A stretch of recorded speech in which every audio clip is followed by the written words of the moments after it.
Corax walked slowly through the shining halls of the Interstellar Academy, keeping his eyes down. The blue light from the ceiling made his purple skin look darker than normal. He tried to hide his 4 tentacle arms under his school uniform, but it was hard. All around him, other Zephyrian students moved quickly with their 6 arms, carrying books, writing on screens, and talking with friends all at the same time. Corax was born different. Most people from his planet Zephyria had 6 arms, but he only had 4. Doctors called it a rare change in his body map. His parents told him he was special, but at school, being different only meant being alone. "Look who it is," said a voice. That made Corax's heart sink. 4 Arms is back. Malketh stood in front of him with 5 friends. They all had perfect 6-arm bodies. Malketh was the son of the Prime Minister of Zephyria. He was the best student in school, good at sports, and liked by teachers. He was also the worst person in Corax's life. "I was just going to class," Corax said, trying to move around the group. 2 of Malketh's friends moved to block his path. "We saw your test score in space math," Malketh said. "Not bad for a broken kid. Did you cheat?" "No," Corax said. "I studied. Hard. Hard to believe. How can you even type all the answers with those stubby arms?" Malketh's friends laughed. Corax felt his face grow hot. "Please let me pass. The bell will ring soon." "Sure thing, 4 Arms. We wouldn't want you to be late." Malketh stepped aside, but as Corax walked by, Malketh stuck out one of his lower arms. Corax tripped and fell hard. His books and paper flew everywhere. The group laughed as they walked. Away, Corax picked up his things as other students walked by. Not one stopped to help. Some looked away, some watched with small smiles, but most just didn't seem to notice him at all. This was normal for Corax. He had been at the academy for 3 years, and each day was the same. Wake up, go to school, be bullied, be ignored, go home, sleep, repeat. The academy was built inside a huge, clear dome on Zephyria's moon. Through the dome, Corax could see ships coming and going from many planets. The academy was famous across the galaxy as a place where the smartest young people came to learn. Corax's parents were important diplomats who traveled between star systems making peace deals. They were very proud when Corax got into the school. They didn't know how hard it was for him there. Corax made it to his first class just as the bell rang. Science of other worlds was usually his favorite subject. Today they were learning about Earth, a planet that had only recently joined the Galactic Coalition. "Earth is unusual," said Teacher Zarn, using all 6 of her arms to show pictures and facts on different screens. "Humans have only 2 arms and 2 legs. Their technology is less advanced than most Coalition planets, but they learn very quickly." Some students laughed at the pictures of humans. "Only 2 arms?" said a girl named Pelna. "How do they get anything done?" "Humans have developed their own ways," Teacher Zarn said. "And remember, the Coalition values all forms of life, no matter how many limbs they have." Corax noticed she looked at him when she said this.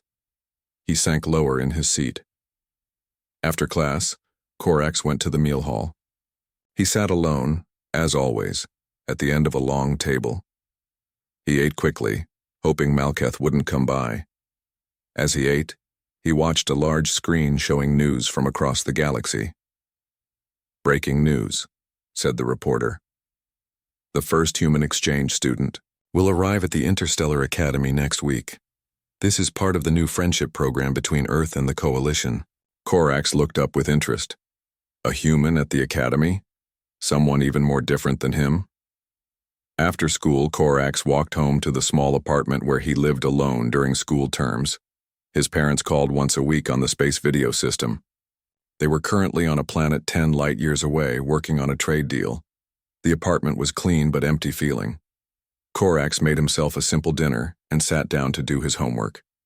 He was good at schoolwork, especially science and math. He had learned to type with 4 arms almost as fast as others could with 6, but no one seemed to care about that. As he worked, Corax thought about the human who was coming. Would they be bullied too? Or would they be treated special because they were the first of their kind at the academy? Korax wondered if the human would talk to him or ignore him like everyone else. That night, Korax had trouble sleeping. He kept thinking about what Teacher Zarn had said about valuing all forms of life. If that was true, why did everyone treat him so badly? The teachers saw how Malkath and others acted, but they did nothing. Once Korax had tried to tell the school leader about the bullying. The leader had said, "You must learn to fit in better. Korax, not everyone will change to make you comfortable." The next day was worse than usual. In physical training, the class played sphere catch, a game that needed 6 arms to play well. Korax was always picked last for teams. Today, Malkath was a team captain. "I pick everyone except 4 arms," he said. The teacher frowned. "Malkath, everyone must play." "Fine. 4 arms can keep score." So Korax sat on the side and watched. He was used to it. At least keeping score meant he didn't have to fail in front of everyone. After school, Korax took a different way home to avoid Malkath. He walked through the garden dome, a quiet place with plants from many worlds. It was his favorite spot in the academy. Here, different plants grew together, all needed for the dome's air system. None were bullied for being different. None were left out. As he walked, Korax saw a ship landing at the academy dock. It was smaller than most coalition ships with Earth diplomatic corps written on the side. Was the human student arriving early? Korax felt a small spark of hope. Maybe things would be different with a human around. Maybe they would understand what it was like to be different. Or maybe they would just be one more person to ignore him. As he walked home, Korax decided he would try to meet the human student, if he could find the courage. After all, they might both need a friend in this place where being different was the worst thing you could be. The day the human arrived, the whole academy was buzzing with talk. Students gathered in groups, whispering and looking at pictures of humans on their screens. Teachers reminded everyone to be polite and represent Zephyria well. Korax stood at the back of the crowd in the main hall. He was curious but didn't want to push his way to the front where Malkath and his friends were. The academy leader, Director Voss, stood on a platform with other important adults. "Today marks a historic day," Director Voss said. "The first human exchange student joins our academy. This shows the growing trust between Earth and the Galactic Coalition." The doors at the end of the hall opened. Everyone went quiet as a single figure walked in. Korax stood on his toes to see better. The human was shorter than most Zephyrians. He had light brown skin and dark curly hair. His face had different features than Zephyrians. A nose that stuck out more, smaller eyes that were deep brown, and a mouth that seemed to turn up at the corners naturally. Most shocking to everyone was that he had only 2 arms. "Students and teachers, please welcome Joe Carter from Earth," said Director Voss. There was polite clapping. The human smiled and waved with one of his 2 hands. "Thank you for having me," Joe said. His words came through a small device on his shirt that translated his speech. "I'm excited to learn about your world and share about mine." After the welcome ceremony, classes went back to normal. Korax hurried to his science class and was surprised to see Joe sitting in the empty seat next to his usual spot. Korax sat down quietly, not sure if he should say something. Joe turned to him with a smile. "Hi there, I'm Joe." "I'm Korax," he replied, surprised that the human was talking to him. "Nice to meet you, Korax. This is all pretty overwhelming. Do you mind if I ask you questions when I get confused?" Before Korax could answer, Teacher Zarn came in and started the lesson. Today they were working on building small gravity field generators. It was a project that needed careful work with small parts. Joe looked at the parts on his desk with a worried face. "This might be hard with just 2 hands," he whispered to Korax. Korax nodded. "I know how that feels. I only have 4 arms instead of 6 like everyone else." Joe looked at him with interest. "Really? I didn't notice." This surprised Korax. Everyone always noticed his missing arms first. They started working on their projects. Joe was clearly struggling with the tiny parts. Without thinking, Korax reached over with one of his arms to hold a piece steady for Joe. "Thanks," Joe said with a grin. "Teamwork makes it easier." As they worked together, Korax found himself relaxing. Joe asked questions about how things worked and listened carefully to Korax's answers. He didn't make fun of Korax once. When class ended, Joe asked, "Where's the meal hall? I'm starving." "I can show you," Korax said. They walked together to the meal hall. Heads turned as they passed. Korax was used to being stared at, but this time it felt different because he wasn't alone. In the meal hall, Joe looked confused at the food choices.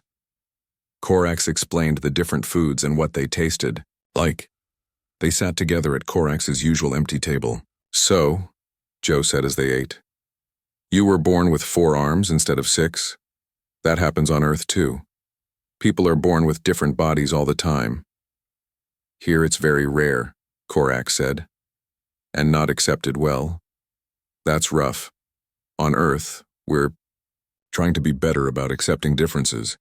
We don't always get it right, but we're working on it." As they talked, a shadow fell across their table. Malkuth stood there with his friends. "Hello, Earth human," Malkuth said. "Wouldn't you rather sit with normal students instead of 4 arms here?" Joe looked up at Malkuth. "My name is Joe, and I'm sitting exactly where I want to be, thanks." Malkuth's face showed surprise, then anger. "You should know that some students here are better to be friends with than others. I could help you meet the right people." "I think I can figure that out for myself," Joe said calmly. "Korax has been really helpful so far." Malkuth's eyes narrowed. "Suit yourself. Just remember that humans are new to the coalition. You might want to be careful who you associate with." He walked away with his friends. "What was that about?" Joe asked. Korax sighed. "That's Malkuth. His parent is the Prime Minister. He doesn't like me because I'm different. Well, he sounds like a bully. We have those on Earth too." After they finished eating, Korax showed Joe around the academy. They walked through the garden dome where Korax liked to spend time. "This is amazing," Joe said, looking at the plants from different worlds. "Earth has gardens, but nothing like this." As they walked, Joe told Korax about Earth, about oceans and mountains, about the many different cultures and languages. Korax told Joe about Zephyria, and about his parents who worked as diplomats. "My parents are diplomats too," Joe said. "That's how I got picked for this exchange program. They thought it would be good for humans to have someone young learn about the coalition firsthand." "Are you scared being here?" Korax asked. "Being so different from everyone?" Joe thought about it. "A little. But being different isn't always bad. It means you see things others might miss." He smiled at Korax. "Besides, now I have a friend who can help me." Friend. The word made Korax feel warm inside. He had never had a real friend at the academy before. The next day, Joe sat with Korax in all their shared classes. In movement class, they had to play team games. When teams were being picked, Joe spoke up. "Korax and I will be a team," he said. The teacher looked uncertain. "The game works better with teams of 6. Then we'll just have to be extra good to make up for it," Joe said with confidence. They didn't win the game, but they didn't come in last either. Joe was fast on his feet and Korax had good aim. When they scored points, Joe gave Korax a high five, something he explained was an Earth custom for celebrating. After a week, Korax realized his life had changed. He wasn't alone anymore. Some students were even starting to talk to him because they wanted to meet the human. Joe always made sure to include Korax in these conversations. Walking home one day, Korax felt happier than he had in years. For the first time, he felt like he belonged at the academy. All because one person had been kind enough to see past his differences. But Malkuth wasn't happy about the changes. Korax saw him watching them with angry eyes. Something told Korax that their troubles weren't over yet.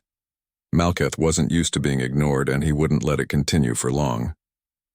2 weeks after Joe arrived at the academy, things were different for Korax. He no longer ate alone. He no longer walked the halls with his eyes down.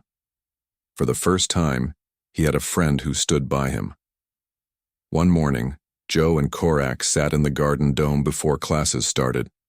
They often came here to talk without others listening. "I've been thinking," Joe said. You know so much about plants from all over the galaxy. Why don't you join the garden club?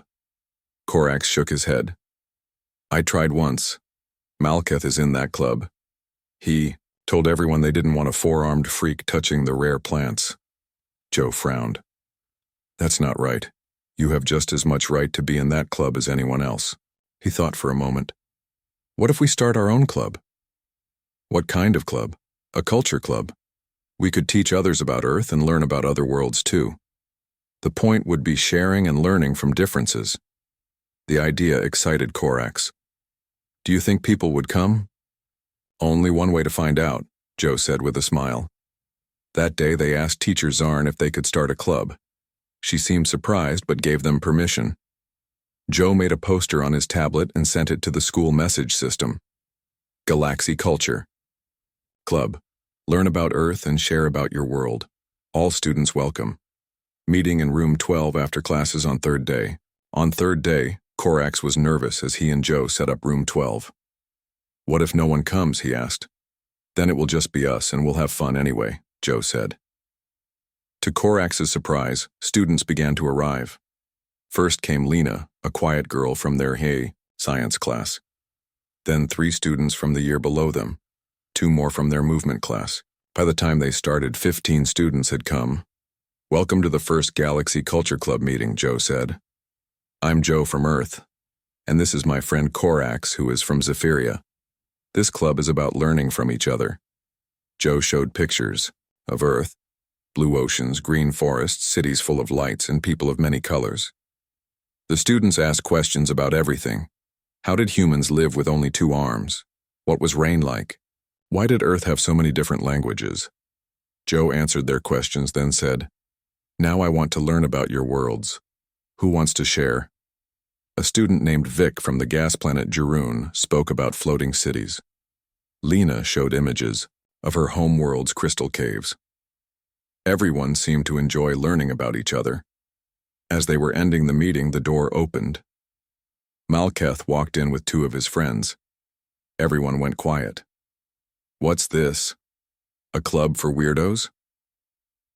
Malketh looked around with a smirk. Joe stepped forward. It's a club for anyone who wants to learn about other cultures. You're welcome to join if you want to learn. Malketh laughed. Learn from a human with 2 arms or 4 arms over there? I don't think so. You might be surprised what you could learn, Joe said calmly. Different doesn't mean worse, just different. Malketh's face darkened. Are you saying I could learn from defects? The room was silent. No one had ever spoken back to Malketh like this. I'm saying we can all learn from each other, Joe replied. No one is a defect. We're just different in our own ways. Malketh looked around at the other students watching. He wasn't used to not having them on his side. This club won't last, he said as he left. You'll see. After Malketh left, the meeting broke up. Several students came to Joe and Korax to say they enjoyed it and would come back next week. Lena stayed behind to help clean up. That was brave, she said quietly. No one stands up to Malketh. It shouldn't be brave to be kind, Joe said. On Earth, we're trying to learn that everyone has value. I wish Zephyria was more like that, Lena said. She looked at Korax. I'm sorry I never talked to you before. I was afraid of what others would think. Korax felt strange. He had been angry at students like Lena who never helped him, but now he understood they were afraid too. It's okay, he said. Things are changing now. The next day, Korax found a message on his tablet. It was from the teacher who ran the garden club. I heard you know a lot about plants. We could use help with the new specimens from Earth. Would you like to join our club? Korax couldn't believe it. He showed Joe, who grinned. See? People are starting to see you for who you are.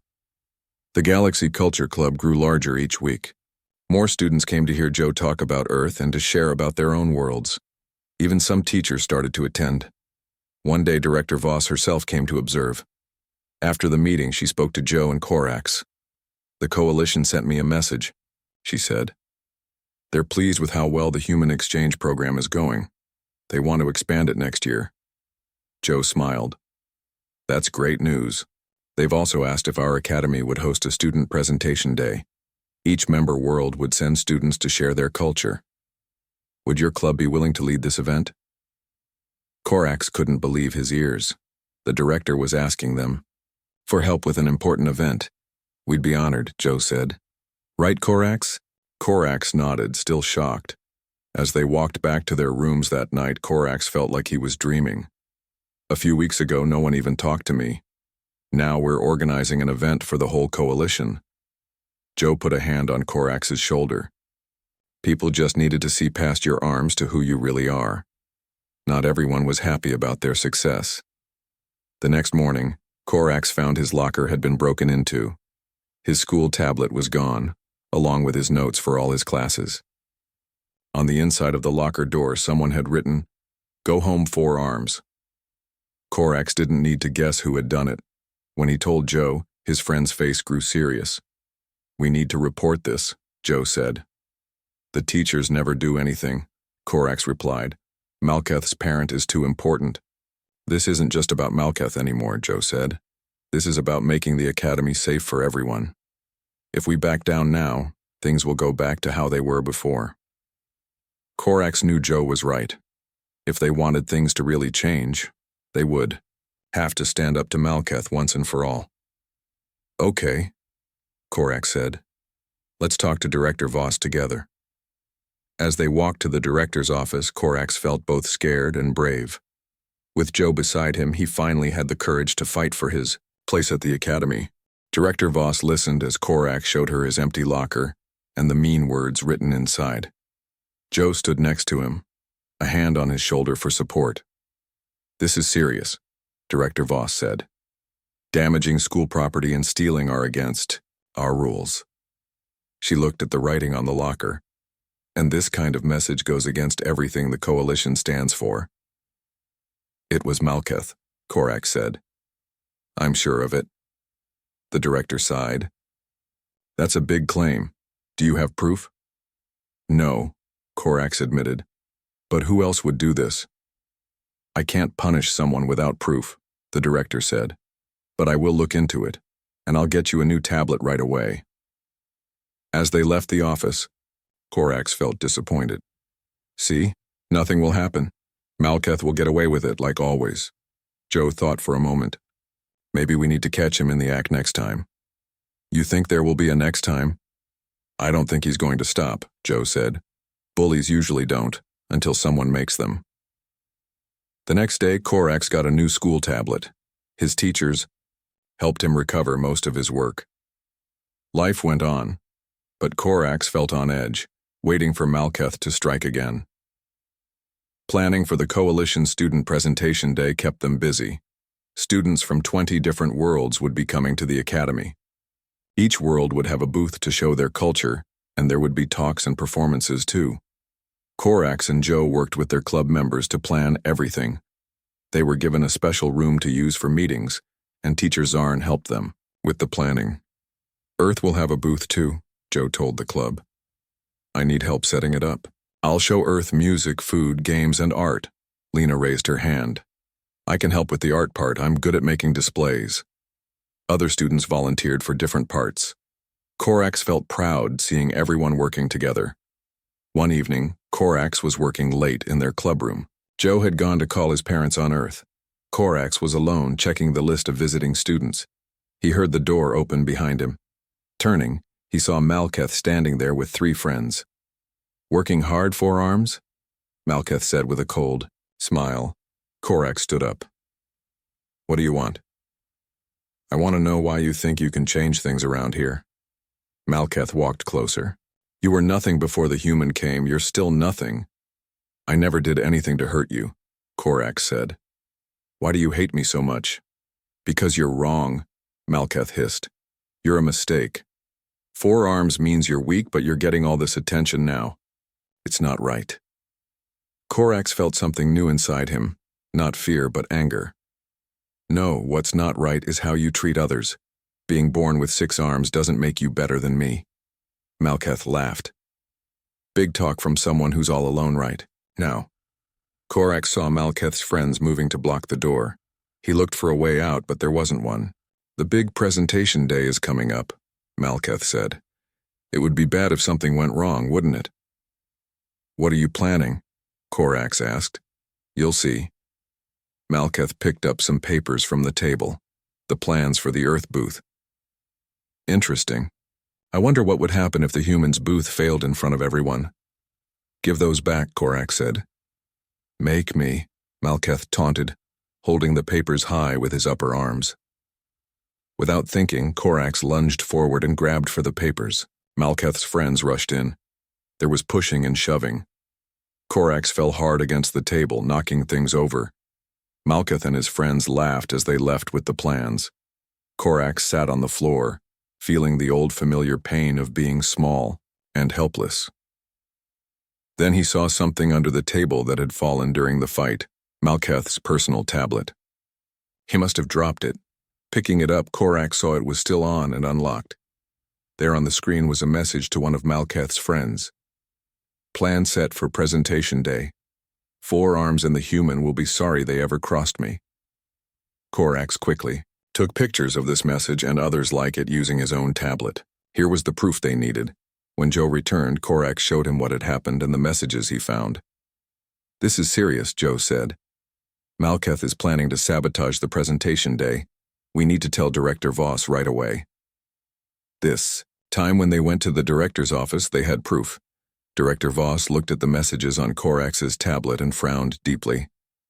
"These are very troubling," she said. "I'll speak with Malketh immediately." "What about the presentation day?" Joe asked. "He took our plans for the Earth booth. We'll get them back," the director promised, "and we'll make sure nothing goes wrong on the big day." But Korax wasn't sure it would be that simple.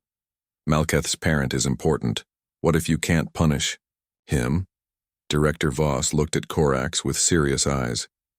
"Korax, I need to apologize to you. I should have done more when you first reported problems with Malketh.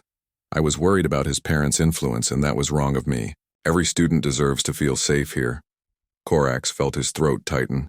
No adult had ever admitted they were wrong about how they treated him. "What will happen now?" Joe asked. "First, we'll secure the presentation day plans. Then Malketh will face the Academy Discipline Board." The director looked at both of them. "And I would like you both to speak to the board about what has happened. It's time for things to change." The next day, Malketh was called to the director's office. By lunchtime, everyone knew he was in trouble.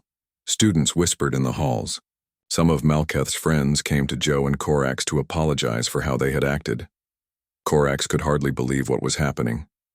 People who had ignored him for years were now talking to him, sitting with him at meals, asking his opinion on things. "Is it always like this on Earth?"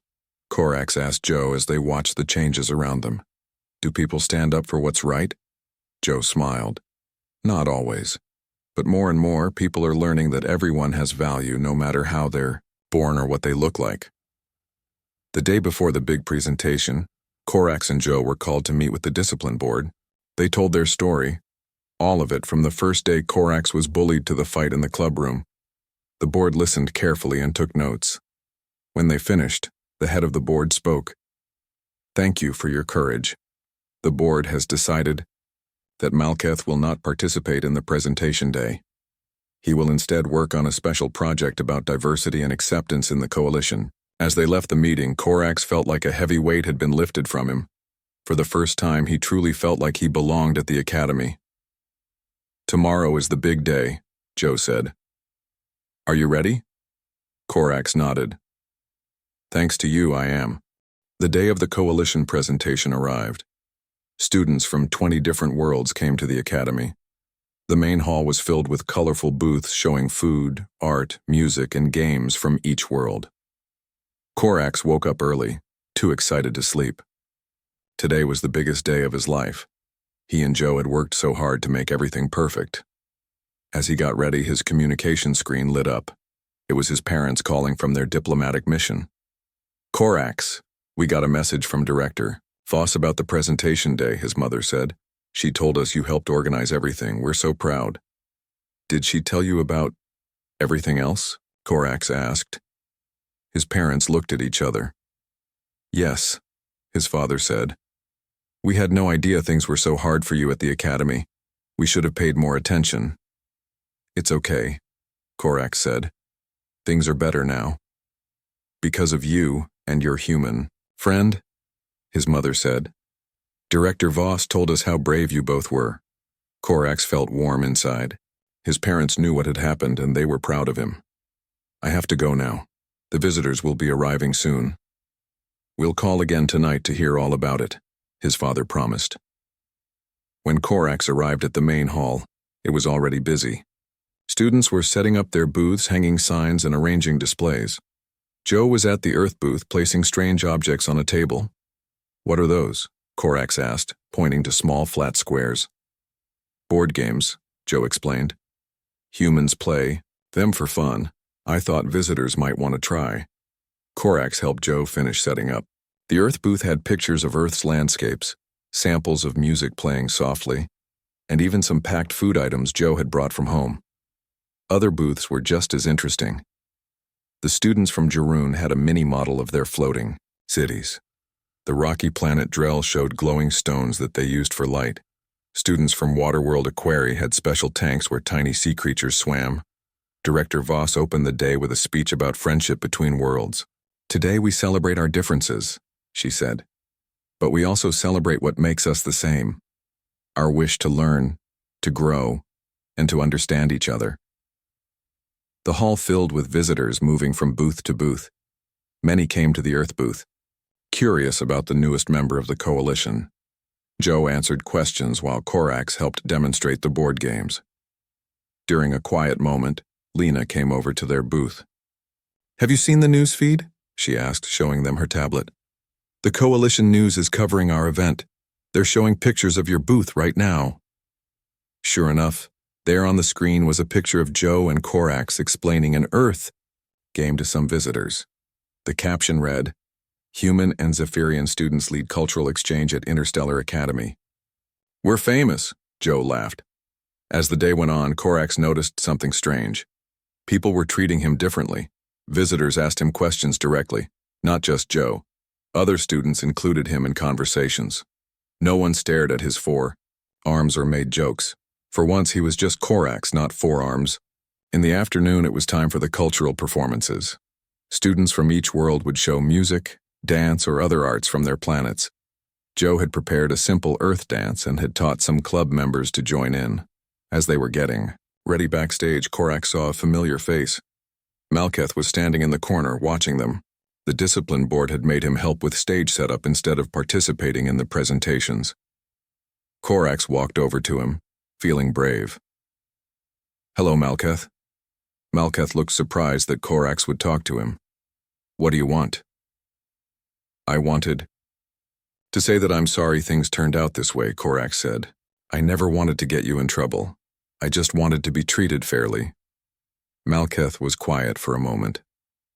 The board is making me learn about genetic differences on all coalition worlds, he finally said. Did you know that on some planets, having fewer limbs is seen as better? Or that on others they don't care at all how many you have? I didn't know that, Korax admitted. I'm not saying I like you now, Malketh said quickly, but maybe I was wrong about some things. It wasn't exactly an apology, but it was something. The discipline project seems to be working then, Korax said with a small smile. When it was time for the Earth performance, Korax watched from the side as Joe and the others did a dance called the Macarena. The audience seemed confused at first, then delighted. By the end, many were trying to copy the simple arm movements. After all the performances, Director Voss called Korax and Joe to the stage. These two students made today possible, she told the audience. They showed us that our differences make us stronger, not weaker. They are an example of what the coalition stands for. The audience clapped loudly. Korax felt his face getting hot with pride and surprise. He had never been applauded before. As the day ended and visitors began to leave, Joe and Korax sat in the now quiet garden dome. I can't believe it's over, Korax said. Everything went perfectly. Joe nodded. And did you see Malketh talking to you? I think even he's starting to change. Not completely. Korax laughed. But it's a start. Joe looked up at the stars visible through the dome. I have to go back to Earth in a few weeks. The exchange program is ending. Korax felt a stab of sadness. I'll miss you. I'll miss you too, Joe said. But this isn't the end. The program was so successful that they're expanding it. More humans will come next term. And guess what? They're also sending students from Coalition worlds to Earth. Korax's eyes widened. Really? Could I go? I already talked to Director Voss about it. Joe grinned. She thinks you'd be the perfect Zephyrian representative. Korax couldn't believe his ears. Him, going to Earth, seeing Joe's home planet? That would be amazing, he whispered. You'd love Earth, Joe said. And they'd love you too. As they sat under the stars, Korax thought about how much his life had changed, from a lonely, bullied kid to someone who might represent his world on Earth. All because one person had been kind enough to see him for who he really was. Thank you, Korax said simply. Joe smiled. For what? For being my friend when no one else would.